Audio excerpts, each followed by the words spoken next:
நான் நகைச்சுவை ஸ்டண்ட் நடிகர் முத்துக்காலை. கீழ்ப்பாக்கம் KMCயில் வந்து எனது மனைவி பெயர் மாலதி, வயது 47. தலையில் ஏற்பட்ட ஒரு இரத்த கசிவுனால வந்து ஒரு ஆப்ரேஷனுக்காக சேர்த்தேன். ஆப்ரேஷன் முடிஞ்சு கிட்டத்தட்ட ஒரு 17 நாள் ஆச்சு.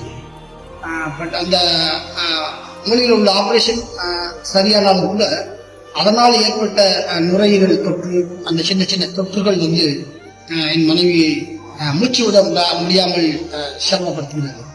அதனால இந்த நேரத்தில் தமிழக முதலமைச்சர் திரு ஜோசப் விஜய் சார் அவர்கள் என்னுடைய மனைவியின் மேல் சிகிச்சைக்கு பரிந்துரை செய்து எனது மனைவியின் உயிரை காப்பாற்ற வேண்டும் என நான் கேட்டுக்கொள்கிறேன்.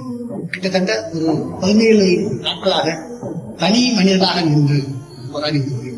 இந்த நேரத்தில் தமிழக முதலமைச்சர் ஜோசப் விஜய் சார் உதவி செய்தார் என்று நன்றியோடு